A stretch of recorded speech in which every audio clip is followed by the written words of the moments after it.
balanced view on politics in today's world. Based on facts, born of rationality, common sense, and logic.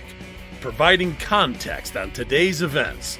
This is American Perspective with Rick Thomas. Hello, everyone, and welcome to American Perspective. How are you all tonight?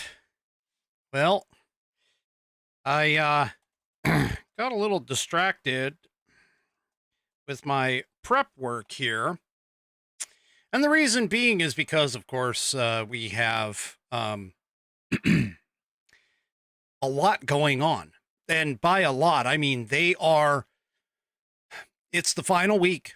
Speaking of which, we're a week away, a week away, a week away, a week away, a week away, a week away, a week away, a week away. Oh, come on. You guys all thought it as soon as you saw my title. Give me a break. Anyway, I was trying to come up with some really messed up lyrics to go along with that, but Anyway, so they are in the final push. That's right, folks. They are in the final push. We are 1 week out from the election, from election day. Now, I've been monitoring like my state ballot count coming back, and we are just over a third that have been returned and accepted here in the state of Washington. So 1/3 of the mail-in ballots have been accepted so far that have been sent in. So, so that's cool.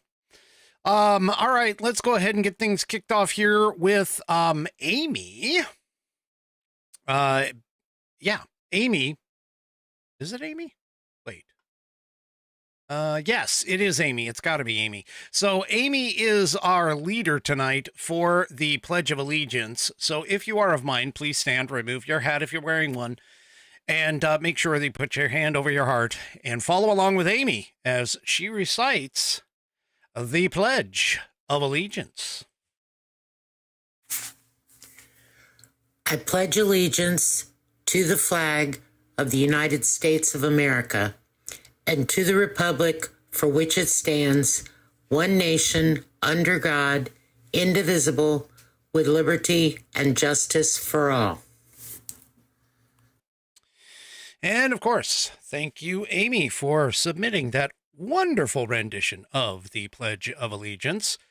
Do me a favor, if you want to hear your rendition of the pledge done here on the program, all you have to do is record yourself reciting the pledge in your style, and then take that audio file, attach it to an email, send that email to fans, F-A-N-S, at americanperspective.online. That's fans, F-A-N-S, at americanperspective.online. And I will get you into the rotation, of course. All right, let's see. Tonight's headliner promo is the Institute on the Constitution. The Institute on the Constitution was established in 2004 as a 501c3 nonprofit with one singular mission, and that is to restore the constitutional republic through grassroots education. All courses and materials are developed using primary source documents and taught from the American view of law and government, as defined in the Declaration of Independence in the following 3 key points. 1, there is a God. 2, our rights come from him. And 3, the purpose of civil government is to secure and protect our God-given rights. The IOTC offers the opportunity to educate yourself on our most precious founding document, the Constitution of the United States. They also provide tools to educate your community and get involved with local government. Start by taking their free U.S. Constitution course and go from there. Use my affiliate link, iotc.americanperspective.online, to sign up, and while you are there, take a moment to look through their other course material and information. My affiliate link, once again, is iotc.americanperspective.online to get great content to learn about our historical founding and support the show in the process. That's iotc.americanperspective.online. Or, if you just want to purchase this fabulous Saddleback leather-bound U.S. Constitution to support the show, go to constitution.americanperspective.online online. Take a look at this thing. It is 1/8 of an inch of Saddleback leather wrapped around pages that are tear and water resistant. Not to mention the fact they don't no cheap glue for this one. They stitched all the way through the leather and the pages contained within to bind this all together. It is a 100-year warranty against materials and workmanship defects where you can, if something goes wrong with this thing, you send it back to the manufacturer and they will either fix it or replace it for free. Go to constitution.americanperspective.online, and don't forget, it is buddy tested, buddy approved, Billy tasted, Billy approved, and my youngest whiskey warrior has shown that the internal contents will help you achieve your civics badge in Scouts. Go to constitution.americanperspective.online, get yours today. Order now for Christmas. Great stocking stuffer, I'm telling you. We got to get it out there. We've got to put it out there because these people are going to potentially tear this place apart if on the off chance that they win. So go to constitution.americanperspective.online to get your copy. And don't forget to check out the rest of the Institute on the Constitution's fantastic offerings. I appreciate them allowing me to be an affiliate. Okay, well, let's take a quick check. We got to check in. Let's take a real quick check in here in terms of the polling and everything. Well, I always like to use things where people put their money where their mouth is, and here it is. Here's the money where the mouth is. We are looking at a 2/3, 1/3 split as of right now with Polymarket. They are saying that Trump has a 66.6% chance of winning the election.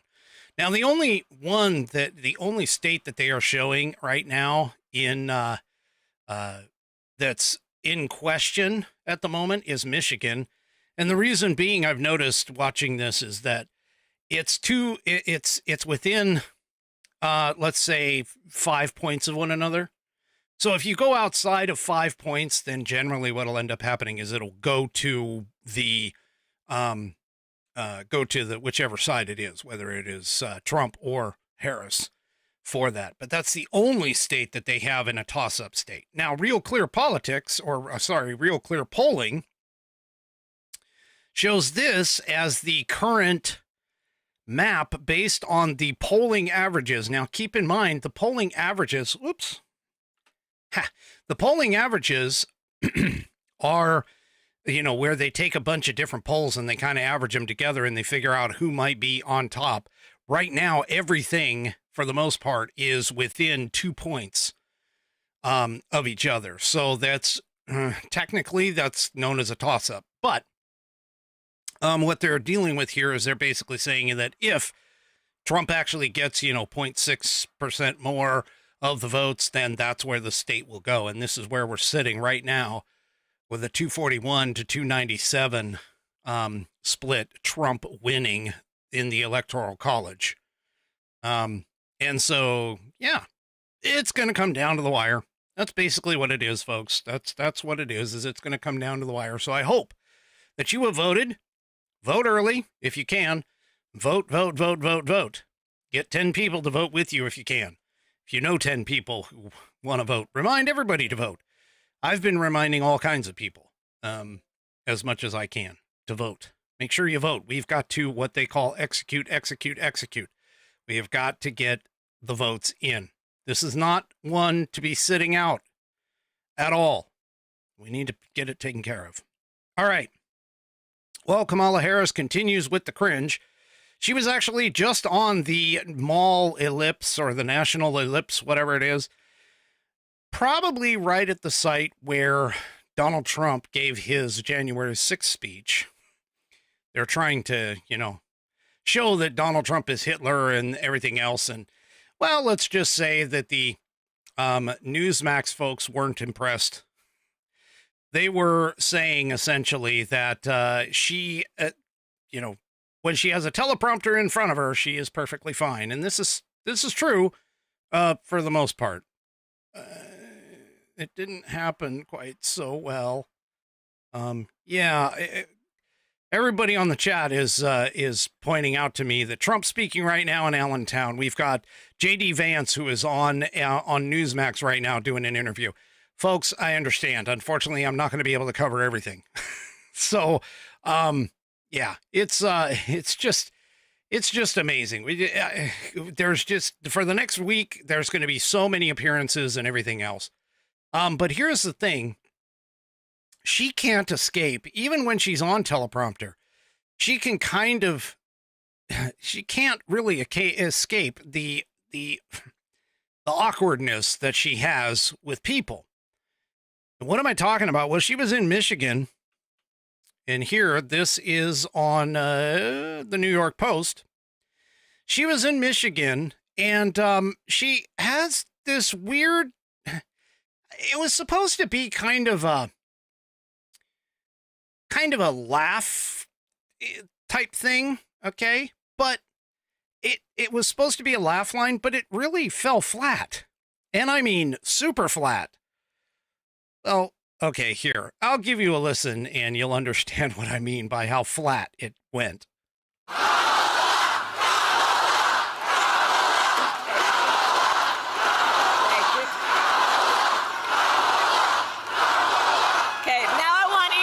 Shout your own name. Do that. Because it's about all of us. It's about all of us. And listen, I have fought my whole career to put the people first and to put the people above partisanship. Okay, so I'm not going to finish the clip. It's only a few more seconds, but still. It's if you heard the crowd, which, by the way, this was on the University of Michigan campus or near the University of Michigan campus in Ann Arbor, Michigan, which apparently is extremely blue. I don't know why they did it there. But anyway, she's standing up there and they're, of course, talking. She's smiling and all of that. And they're, of course, yelling, Kamala, Kamala, Kamala. And then she comes out and she just basically says, okay, I want you to shout your own name. Yeah, nothing. It was blank. Everybody went silent. There were a couple of laughs. I did hear a couple of laughs, but not very many. And then she's like, oh, shit, what do I do now? And so she kind of like sort of chuckled a little bit. The cackle didn't come out, but it was close. It was close. So anyway. Yeah, she is unrelatable. Nobody can relate to her, which is part of the reason why she has so many problems with doing interviews and unscripted. Well, I mean, other than the fact that she's a complete moron, but even she's not relatable. Nobody relates to her. They don't like her. She's just that stupid. And yeah, I mean, just horrible. Well, apparently her campaign, and this, I sort of expected this, a little early, but I'm kind of glad that it's happening now, because now we're going to really start seeing where the campaigns feel like they have zero chance. Okay. When you have a campaign and you pull money out of campaigning in that state, that basically means that your internal polling numbers or something is telling you, which, I mean, Kamala Harris said that she doesn't look at her internal polling numbers. It's all her heart, by the way. It's her internal polling numbers are her heart. Yeah. But anyway, some of the data and statistics that each campaign gathers will tell them, hey, it's probably not worth putting a bunch of money into X area. Well, Breitbart just announced Democrat Kamala Harris surrenders in North Carolina, withdraws nearly $2 million in planned ad spend from the state. So her campaign apparently has pulled out $2 million for her ad spending. And yeah, she's planning on sending it somewhere else, I guess. So, and she's pulling from television stations statewide on that. So she's basically apparently trying to give up, or she's acting as though she's giving up North Carolina, which, you know, would go along with this map. You know, North Carolina being in red is demonstrative of her backing out. Well, I'm hearing too, by the way, which if you look at this map again, let me go back to it. So if you look at this map again, Virginia is potentially, it's blue right now, but Virginia may potentially be in play, I'm hearing. Now, of course, go along with that, that's, you know, polls. We don't necessarily believe in polls, at least not individual polls, so on and so forth. But if that even is the case, that might make things a lot more difficult for her in terms of the Electoral College getting it back and setting that up. So we're 1 week out. Things are going mad like bonkers. That whole thing with Joe Rogan was obviously a huge hit. In fact, it was such a huge hit that Kamala Harris for Trump, okay, we got to clarify that Kamala Harris's team has been begging, literally begging for her to go on to Joe Rogan. Well, here's the problem. In their negotiations, apparently her campaign only wanted to give him 1 hour. That's it. Well, the reality is that Joe Rogan's podcast is a 3-hour podcast. Anyway, so the 3-hour conversation under Donald Trump has already earned more than 36 million views, according to this piece in Fox News. Let me show you. So apparently has gotten closer to 40 million. It's getting up there. And episodes of the Joe Rogan Experience usually last between 2 to 3 hours long. He wanted, you know, Joe Rogan basically says, hey, I want you to come on the program because I want to learn who you are. I want to see who you are. And the campaign said, well, you only get an hour. And by the way, you have to come to us. Like, wait, you want Joe Rogan, who has a set and a studio, by the way, already set up and ready to go. You want him to pack all of that stuff up and come to you. Yeah, if that isn't the height of I'm winning kind of attitude. Yeah. So, and now I'm being told it's up to 39 million now on YouTube. So for the Rogan podcast. So there you go. I mean, so, and Rogan wrote late Monday night, he said, for the record, the Harris campaign has not passed on doing the podcast. They offered a date for Tuesday, but I would have had to travel to her, and they only wanted to do an hour. I strongly feel the best way to do it is in the studio in Austin. So apparently he's in Austin, Texas. Says, my sincere wish is to just have a nice conversation and get to know her as a human being. I really hope we can make it happen. Well, yeah, it's not gonna happen. So, yeah. Well, the left apparently didn't like the Joe Rogan podcast. They were not happy about the Joe Rogan podcast. They were not happy about the fact that the Joe Rogan podcast with Donald Trump went viral. In fact, it got so much attention that Google, yes, Google, or the Alphabet company, they went ahead, because they own YouTube, by the way. But anyway, the Alphabet company, who owns YouTube, went ahead and quietly removed the Trump interview from the Joe Rogan search results. And a couple of people pointed this out last night. When you guys were trying to find the podcast, somebody did finally find it and posted the link in the chats. But the thing about it is that, yeah, they just made it disappear somewhat. So apparently, according to some people, they went and tried to type in search terms such as Joe Rogan, Donald Trump, Joe Rogan, Donald Trump interview, Joe Rogan, Trump full interview, and YouTube only directs the users to the short clips, but the full interview was being held back, apparently.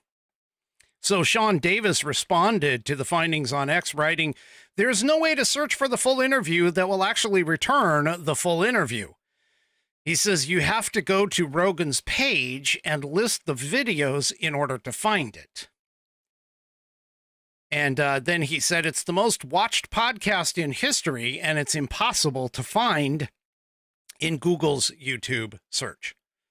And if you don't think that YouTube and Alphabet are for Democrats, yeah, I got a bridge in frickin' Arizona to sell you. And yes, I am transmitting on YouTube right now. So you know what? Screw tube, you can just kiss my behind. Anyway, and Sean Davis went ahead and, posted this video. I'm not going to play it, but kind of showing you whenever you type it in, trying to find it, so on and so forth. And so, yeah, it's no surprise. It's just no surprise that this is happening. And by the way, too, I'm still kind of waiting, realistically. I'm kind of waiting for the, don't forget. No, I'm focusing on YouTube for the Joe Rogan thing only because YouTube is doing it. You can still find the interview on Spotify. You can still find the interview, I think, on Rumble, because Rumble won't do that.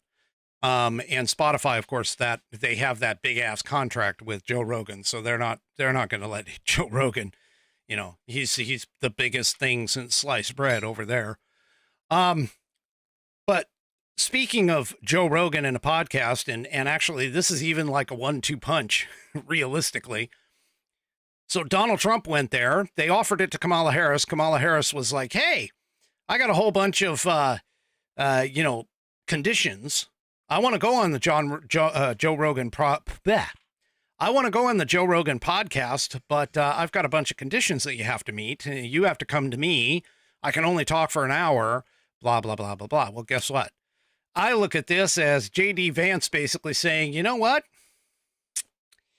I'm not worried about it, because here in the Daily Wire, J.D. Vance is now going to go on Joe Rogan's podcast. Here it is. So the Harris's team is continuing to push for the appearance on the Joe Rogan Experience, but they won't bend over backwards to get him there.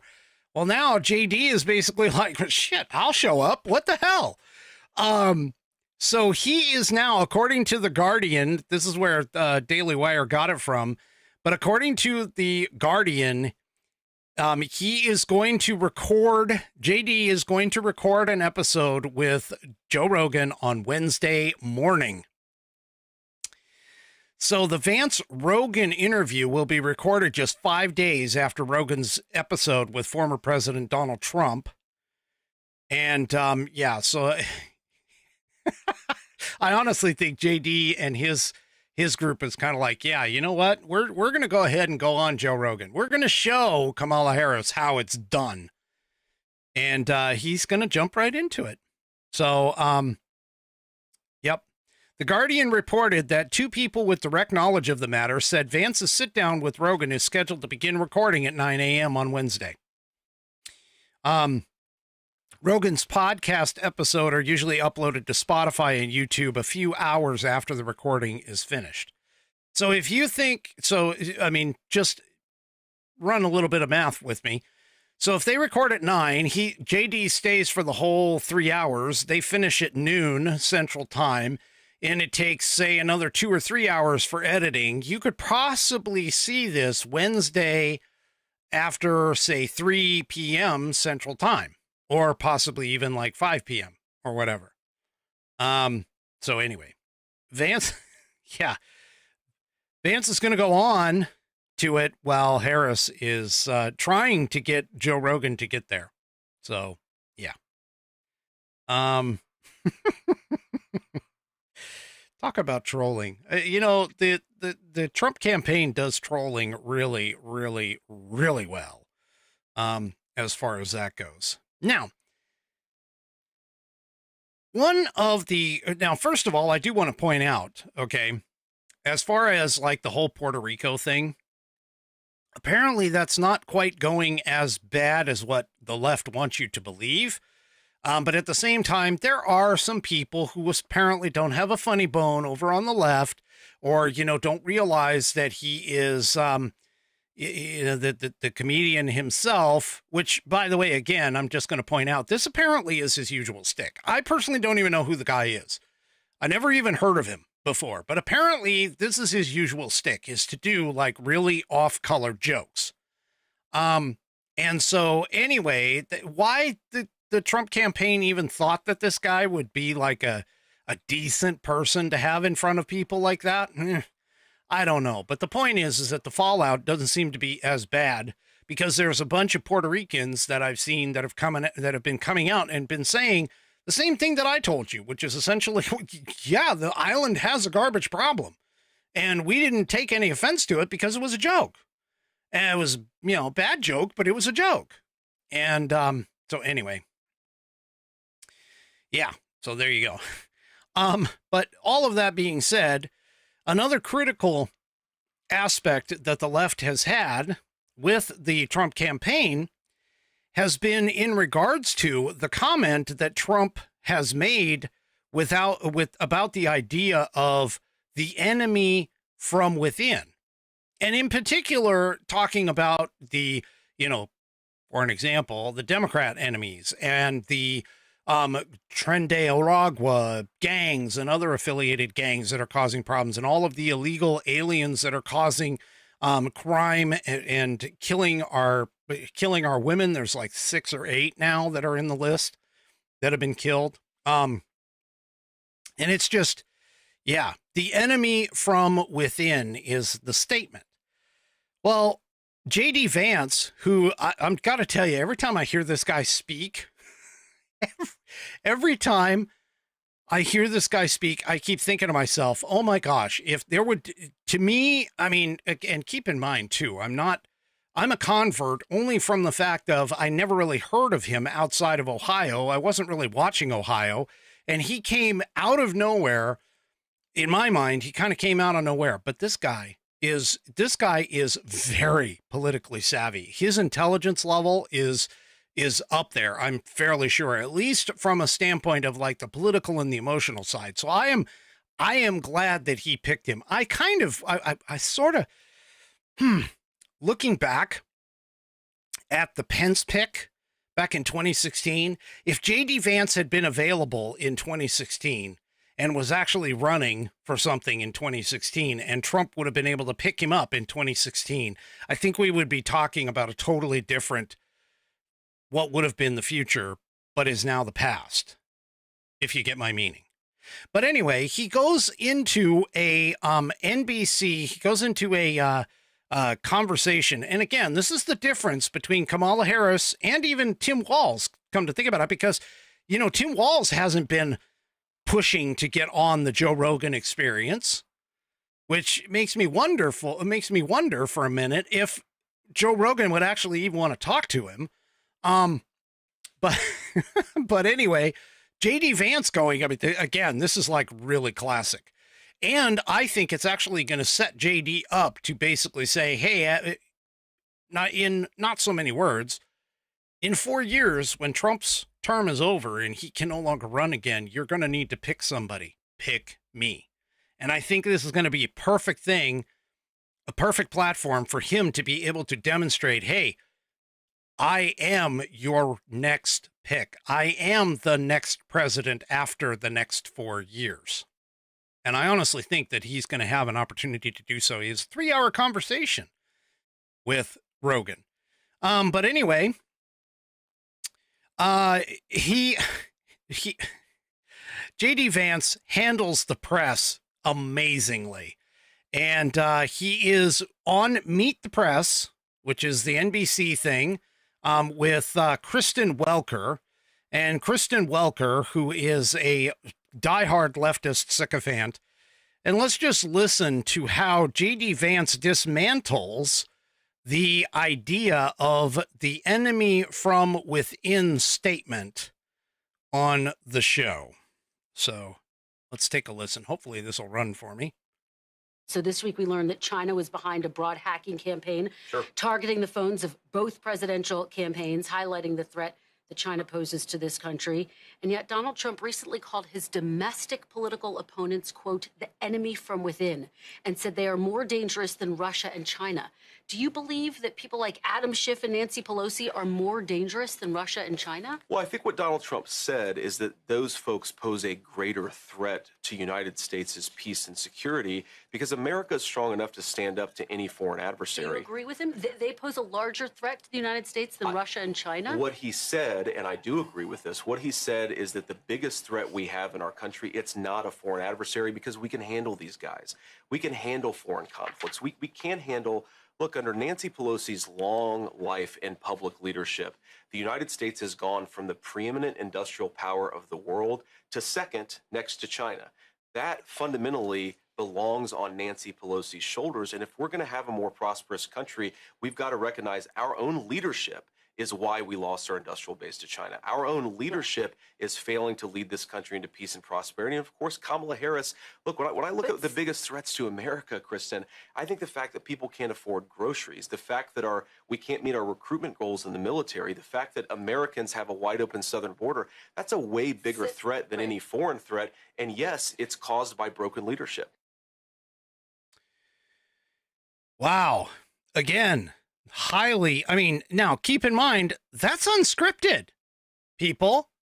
That is completely unscripted. There is absolutely no way at all that, there's no way at all that he would have had like note cards for that whole thing. I mean, they are trying, trust me, every time he walks into the lion's den, and he does often. I mean, how many Sunday shows has J.D. Vance gone on just since he's been named the VP candidate? How many? I've lost count. I don't have enough fingers. All right. He has done an incredible job. I'm ecstatic about his pick about him being picked. And I honestly think that he is the next setup for 2028. Considering the fact that we don't have the opportunity for Ron DeSantis, Florida, I know he's a great governor. Again, I think his biggest problem was he jumped in way too early. He should have just stopped. But yeah, I think J.D. Vance is going to make a fantastic pick in 2028. That's just my opinion. To follow in the footsteps of Donald Trump. In terms of this. So when it comes to things like politics and campaigns, you always have the Monday morning quarterbacks that come in and will reanalyze the steps that were taken in terms of where things could have gone right and where things could have gone wrong in a campaign. And there are some people who have this innate ability to go ahead and figure this out. And of course, then talk about it. Okay. One of those people, one of those pollsters is a guy by the name of Frank Luntz. Now, Frank Luntz was on, let's see, I think it's called Squawk Box on NBC. And he kind of indicates where Kamala Harris could have made her fatal error. And by that, I mean, yeah, her fatal error in this campaign. Let's go ahead and let me get over there. Let's go ahead and take a listen to this. I think that clip illustrates exactly why Harris is in trouble at this point. And it's something that I don't understand why the campaign does not address. They asked her specifically, where do you stand on the wall? And what does she do?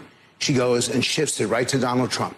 Immediately mentions him twice. Right. Within the first 5 seconds, she still hasn't closed the deal. She still hasn't said to people exactly what she would do. In fact, what she should have done in the opening of that town hall is said, I want to tell you what I'm going to do in the first hour, in the first day, and in the first week. And it's going to take me 5 minutes. So, Anderson, you're going to have to sit tight. Here's what we're going to do by 1 p.m. She didn't do any of that. She hasn't told the public step by step what she's about. Let me ask. And I think he's right. That is the one problem that she has had since she started the campaign. But the issue for her was that she had to not only distance herself from Joe Biden, but she also had to agree with Joe Biden. See, she was in between a rock and a hard place. And not that I'm like trying to give her any kind of excuses, because let's just face it, she is a DEI hire. That's literally what she was for. Okay. But the thing about it is that she was stuck between a rock and a hard place. And that was essentially, I've been vice president for 3+ years, and everything that I talk about must show that I was a part of the decision-making process, because otherwise I have zero experience, zero credibility, zero nothing. I mean, think about this. If she'd have come out and said, hey, I'm the current vice president, but I did literally nothing the last 3 years, and therefore I'm going to reverse everything that Joe Biden did. Where do you think the American people would be? Especially, where do you think the Democrats would be? Because all of those people in the Democrat leftist lunatic moron party have been like wetting themselves over all of the shit that Joe Biden has been doing unconstitutionally, like trying to get student loans passed. They have Joe Biden's attempt to go that route have been essentially their wet dreams. And so it's beyond me to think that she by herself could have figured out, hey, look, I need to tell the American people I don't agree with Joe, because they don't agree with Joe. I mean, his approval ratings were in like the 20s, high 20s, low 30s. And, you know, I got to show that I don't agree with Joe. But I also have to show that I have more experience, because all I was, like J.D. Vance, by the way, which I'm just going to point this out, J.D. Vance had like a cup of coffee in the frickin' Senate. And she had a cup of coffee in the Senate as well. The difference is that J.D. Vance can speak clearly, succinctly, about the issues and the topics, and has a much smoother delivery when it comes to deflection of certain issues, like I just played for you. And it's that kind of a person that is going to go far in terms of the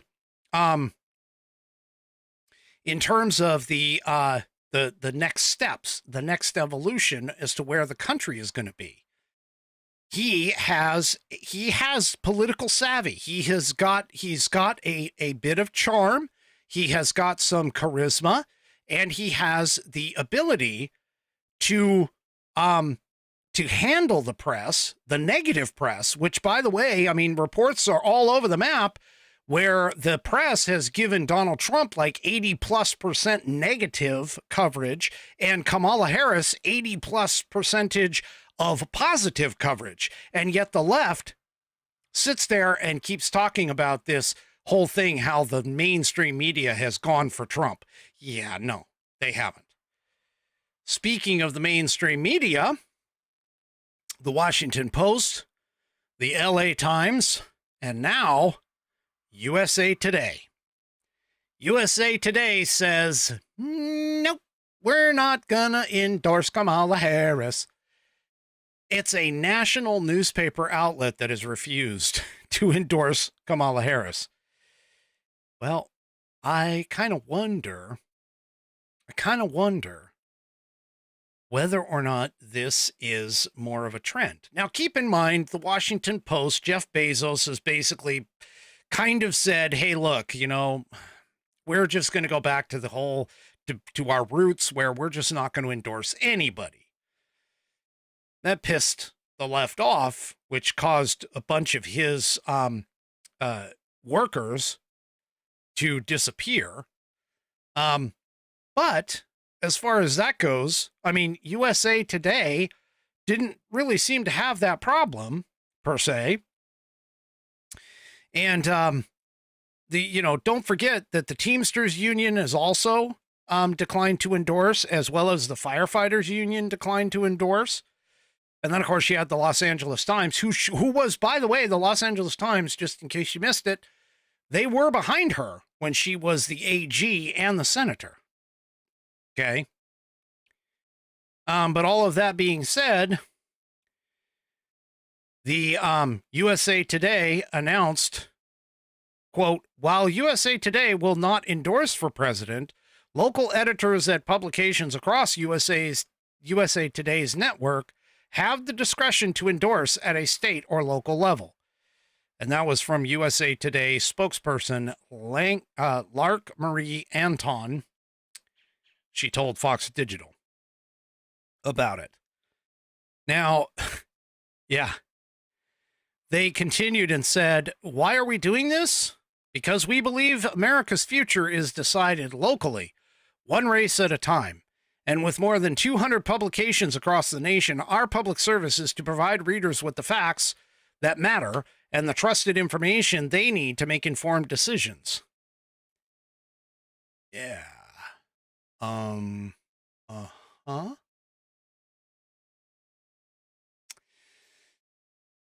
Oh, she is bleeding. She is bleeding bad, and it's getting even worse over time.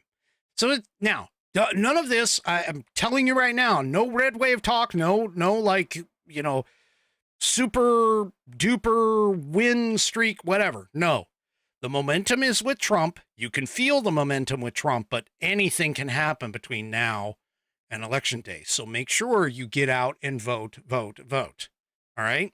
You've got to make sure you get out and vote.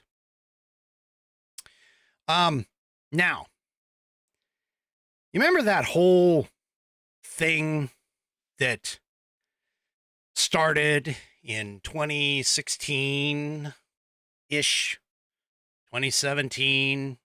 Started with, you know, Hillary Clinton saying that Russia is the one that, you know, helped Donald Trump to win 2016's election. Yeah. And that all of a sudden that sparked this dossier that kicked up with the whole thing. And you know what? Okay, before I go and start talking about that, let's take its pop back up here, Newsmax. Let me go ahead and just interrupt. We'll take a short listen to the town hall with J.D. Vance. People are about to vote for someone that nobody voted for in the first place. And I'm just wondering, and we have it in Curious Media, we know that, but do we ever find out what really happened at the White House that weekend and how much Kamala really knew about Joe's condition? Is that story ever told? I don't think it'll ever be told, because I think, unfortunately, you have a very corrupt leadership of the Democratic Party. Remember, these are the people who wouldn't let RFK participate in the Democrat primary and then wouldn't give him Secret Service protection even after multiple threats on his life.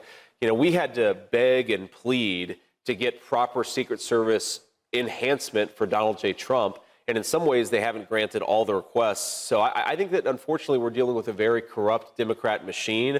They saw an opportunity to replace a very weak Joe Biden with somebody who turns out is pretty weak too. But I think that, you know, the real threat to democracy in this country, it's not that Donald J. Trump said something the media disagrees with. It's that the Democrats switched out their nominee without casting a single vote. That is a slap in the face to the democratic process in the United States of America. And it's too bad the American media apparently doesn't care. Many in the media are here. I'm wondering why you think that is, that nobody is. I'm curious to know what Kamala knew and when. And if there really was a cover-up, if there wasn't a cover-up, then report that. But if there was, I think that's something that the American people deserve to know before next Tuesday. Well, look, there objectively just was a cover-up. And this is what really bothers me about this is whatever the intricacies of the Democratic Party's operation, for 4 years, the United States has had a president of the United States who clearly can't do the job. And the person who bears the most responsibility for that is Kamala Harris. We cannot reward that by giving her a promotion to president. I mean, we've all seen Joe Biden. And look, I met Joe Biden probably 10 years ago. He's not the same man as he was 10 years ago. And of course, I disagreed with him a lot back then. But can you imagine the Joe Biden that we've seen in public? Imagine him in a private meeting with Vladimir Putin or Xi Jinping. This is a disgrace, and the American media should care more about the fact that we've had a president of the United States who cannot do the job. Senator, I want to go back to the audience for some questions. Dax is from Hudson, Michigan. Hi, Dax. Hi, I want to first say happy birthday to my uncle, Arturo Romero Serrano. He's turning 52 today. Senator Vance, my question is about the ongoing war between Hamas and Israel. What specific steps will the Trump administration take to end the war in Gaza and achieve peace in the area? Yes, sir. Well, first of all, happy birthday to your uncle. Hope he has a good day. You guys celebrating tonight? Yes, sir. Okay, good. Well, look, this is actually pretty straightforward. And what you need to do is you need to empower Israel to end the war and end the war as quickly as possible. And what's been so broken about the Kamala Harris approach here is that they say on the one hand they care about civilian casualties among the Gazans, and on the other hand, they won't give the Israelis the precision weapons they need to minimize the civilian casualties and get the war over with. Look, what we have to think about, what is in America's best interest? What is in America's best interest is, number one, for Hamas, the entity that started this terrible terrorist attack on October the 7th, to be completely destroyed, to not be able to wage war against our allies or even the United States. And number two, and this is the most important part, it's to continue the Middle Eastern peace process. I think a lot of Americans don't realize that when Donald Trump left office, there was a rising sense of peace between Israel and a lot of its Arab neighbors, like Saudi Arabia and the UAE. Well, if you want to counterbalance Iran, you should want the Israelis and the Saudi Arabians and all these countries in the Middle East. They don't have to love each other, but they can form partnerships to try to provide that counterweight to Iran. That cannot happen until the war is over, so we should empower Israel to end the war as quickly as possible. All right. Senator, our next question is from Sue, who's from right here in Grand Rapids. Great. Hi, my name is Sue Jordan. People here in Michigan are really frustrated that Chinese companies and other foreign entities are buying up American assets. Yes. We would like to know, what will the Trump administration do to protect American industry? Very, very important question, ma'am, and a very simple answer. President Trump and I are going to fight that our foreign adversaries cannot own farmland and other assets in the United States of America. It's very simple. This has got to stop. This has got to stop. If you go back to, let's say, 1942, how would Americans have reacted if Nazi Germany was buying up American farmland and buying up land close to American military installations? We would have said absolutely not, and we need to have the same answer to the CCP doing it in 2024. We've got to stop this. We've got to cut it out. And by the way, we ought to stop foreign investors from buying up American single-family homes so that Americans can afford to live in this country again. Thank you, ma'am. Senator, I want to ask you about the next 7 days. Sure. Unbelievable. Here we are, 7 days, right? Next Tuesday, we'll know. Well, Yep. we hope we know. One I way or hope the so. other, right? Nikki Haley got almost 300,000 votes, about 26% of the vote here in the primary, which was back in February here in Michigan. Do you expect to see her campaigning with Donald Trump over the next 7 days? And how much could Nikki Haley help you maybe in states like Michigan where the margins are razor thin? Yeah. Well, look, I'd love to see Nikki Haley out there on the campaign trail. Obviously, that's up to her and her schedule a little bit. But most importantly, Ambassador Haley has endorsed Donald J. Trump for president. She did it in a full-throated way. And look, you know, obviously she doesn't agree with Donald Trump on every issue, or she wouldn't have challenged him in the Republican primary. But she endorsed him. And she's been helping him both publicly and behind the scenes because we've got to get on the same team and return the government to basic common sense. If you think of what Ambassador Haley, and I don't know her super well, but I've met her a few times. Look, she really cares about American peace through strength. She really cares about having a vibrant economy that provides opportunity to all. She really cares about Americans being able to afford the price of groceries. If you care about all those things, then you cannot let Kamala Harris become the next president of the United States. So we're going to campaign with everybody that's willing to campaign with us. We're going to try to get as many people out there as humanly possible. Sometimes they're going to be doing events with me, sometimes with President Trump. Sometimes they're going to be doing things on their own. But we're going to fight every single day for every single vote, because we don't just want to elect Donald J. Trump president of the United States. I'd like to have Mike Rogers as senator for the state of Michigan. I'd like to have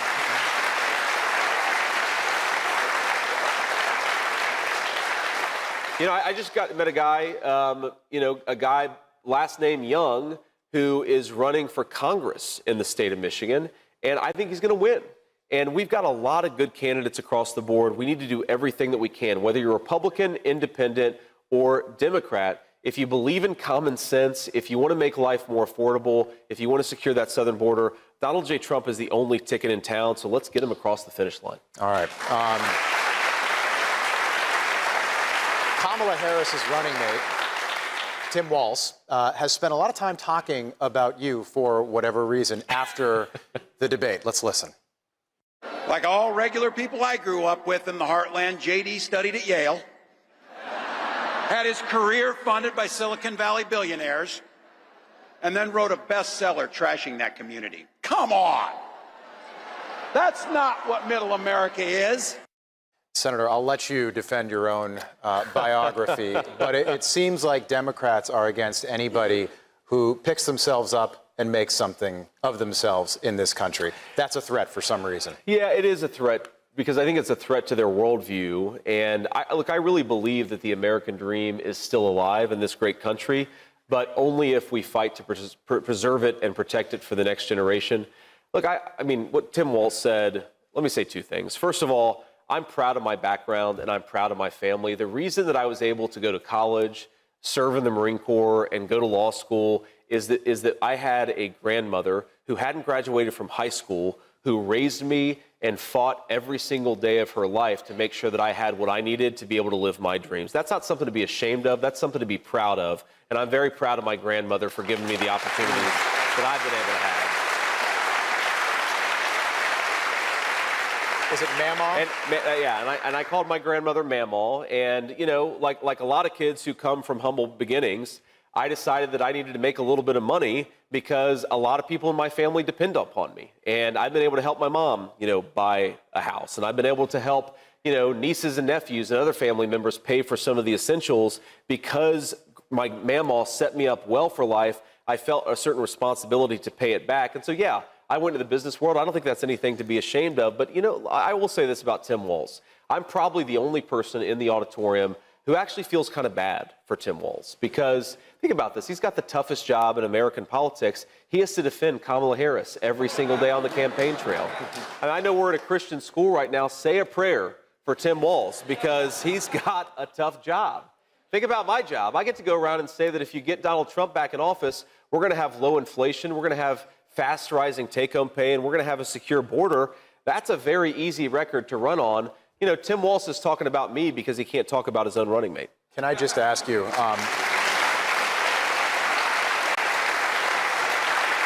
Mamaw, yeah, what would she say about where you are right now? I've asked myself that a lot. And I think, first of all, whatever she said, it would probably be laced with a few F words, because Mamaw was a very deep Christian, very devout Christian, but she also had a foul mouth on her. And that was one of the things I loved about Mamaw. I think that what she would say is she'd be, I think, worried about any of this. And this is an incredible opportunity.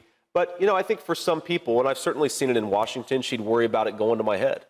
And she'd say, remember who you are, remember where you came from, and you'll make a good vice president. Don't be like those politicians who get to Washington and forget where they came from. And that's what I try to remind myself, because I think that, Mamaw, she'd be impressed with it, and she'd love, flying around on the Trump Vance plane.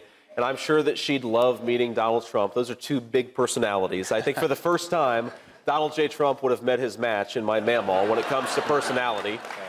But I think most of all, she would want to make sure, because she'd believe, like I do, that we're going to win. She'd want to make sure that I became the kind of vice president who actually made people's lives better.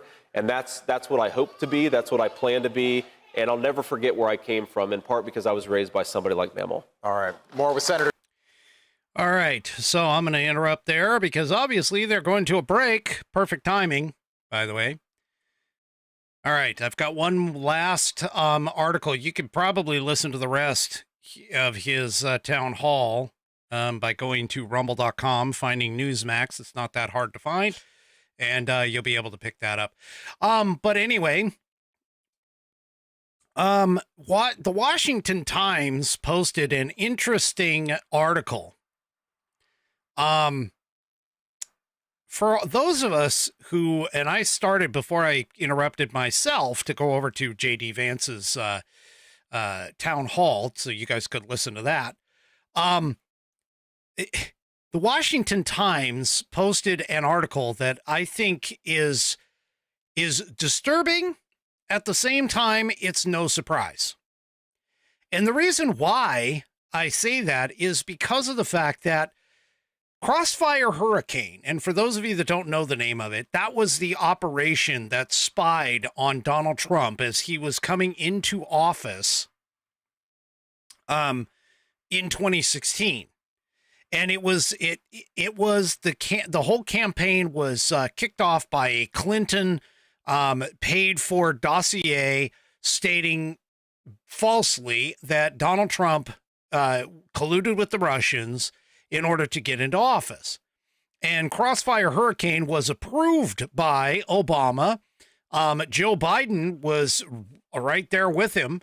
And so they went and they spied on the incoming president. Now, for most Americans, they sit there and you look at this and you're like, what?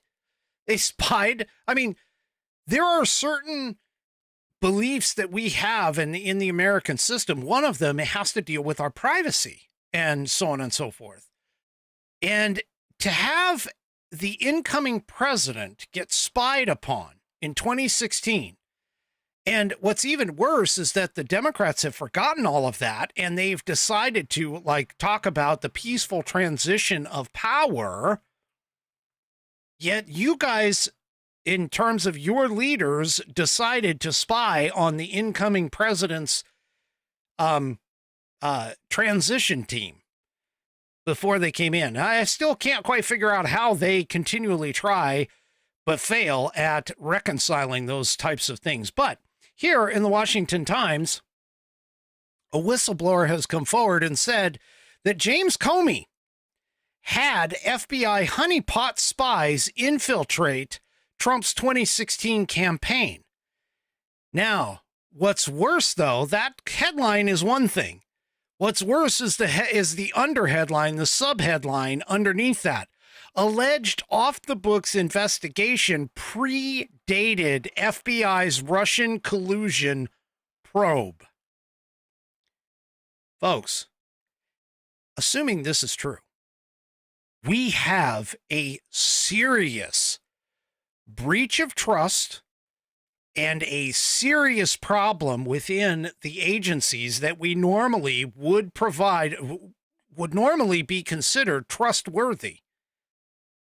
These morons, I want to use a different term, but these morons apparently are so against Trump, and they're trying to do it again, but they're so against Trump that they went in ahead of time. And this is basically based out of a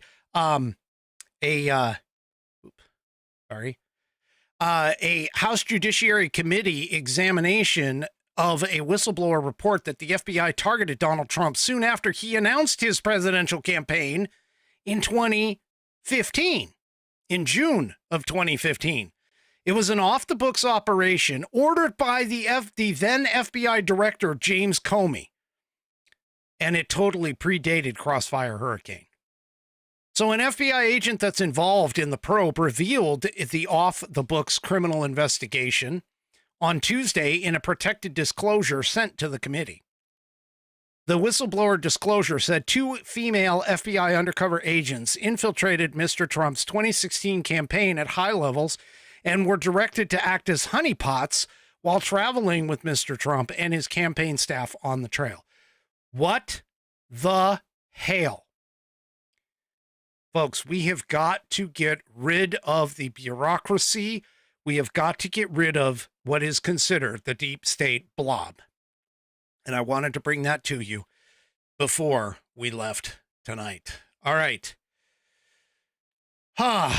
So much stuff is going to be happening in the next week, folks. You can't miss a single episode here or any of those other podcasters and TV shows that you watch. Please make sure you head on over to rumble.com, get yourself an account. It is free to sign up. Once you are signed up and signed in, make sure you hit or search up the American Perspective channel and hit that green follow button to make sure that you are notified every single time that I go live. Also, too, before you take off, please help me out. Make sure that you hit those likes and thumbs up buttons. That helps to raise the videos that I produce here in the ratings and standings so we can get more exposure. Also, too, if you don't mind, I would appreciate it if you would try and spread the word, spread the news, spread my links across your social media accounts. I try to do it, but all the time, but I'm just one account. If we get the numbers and people in mass, again, grassroots campaign, I do no advertising other than here on the show. And so, yeah, I would really, really appreciate that. We'll see you tomorrow night. Tomorrow is Whiskey Wednesday, so be here 5 p.m. Pacific, 8 p.m. Eastern time, right here on American Perspective. And we will see you tomorrow. Have a great rest of your evening, and good night, everybody. The previous broadcast was produced and is owned by Active Eye Media LLC. All rights reserved.